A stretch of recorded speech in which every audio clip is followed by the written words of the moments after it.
Here's my favorite addition to a charcuterie board. Parmesan crisps or frico are so simple to make, and it's a gluten-free cracker made of just one ingredient. Let me show you how. Hey everybody, I'm Kelly with the Suburban Soapbox, and today we are making Parmesan crisps, also known as frico.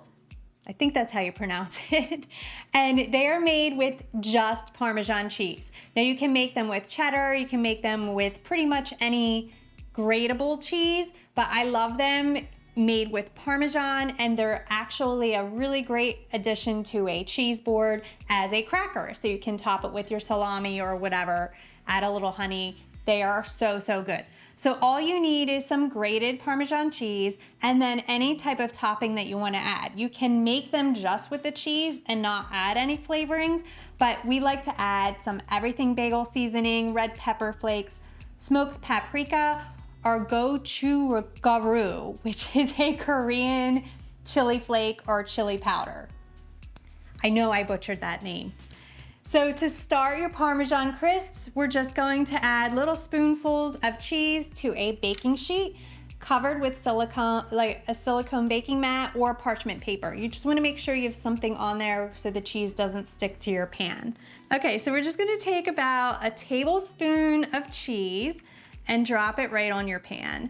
And you can use like a biscuit cutter or something to make these perfectly round if you like, but I like a free-form cheese cracker.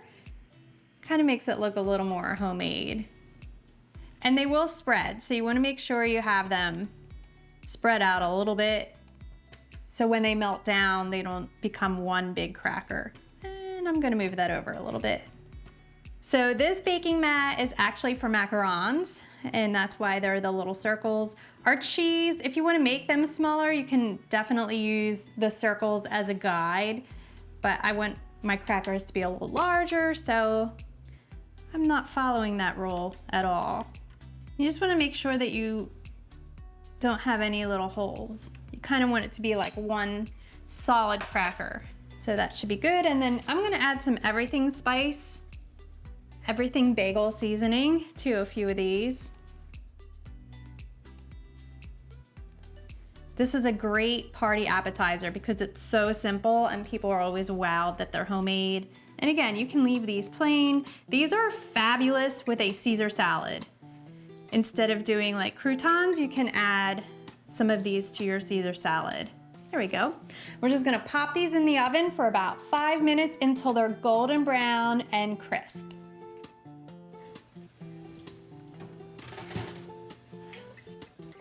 All right, so our Parmesan crisps, some of them grew together, and that's okay. We can definitely trim them with a biscuit cutter. And you have to work quickly if you're gonna separate them because they harden pretty fast.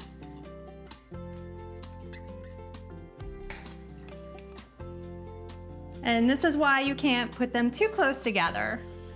But there we go. And now you just like transfer them to a cooling rack and then they'll crisp up in like 10 seconds. So we'll just lift them off and they're like lacy and beautiful and crisp, Parmesan crisp. They're only stressful to make when you're doing a video. These are beautiful on top of a salad too. One thing I want to mention, the only way you can make cheese crisps, even if you're using like a cheddar or something, you cannot use processed cheese. You can't use cheese from a can. You can't use the pre-grated cheese that you find in your cheese department. You want to use a hunk of real cheese. So like a block of cheddar, a wedge of Parmesan. This is the only way that you're going to be able to get that meldability to get your cheese crisps where you want them to be. And look how beautiful and lacy that is. I'm just gonna take a quick bite. It's so good. Like salty and crisp. It's like the essence of the Parmesan in a little cracker. If you like this video, please be sure to give us a thumbs up and subscribe to my channel. For more easy recipes, visit thesuburbansoapbox.com. Thanks again.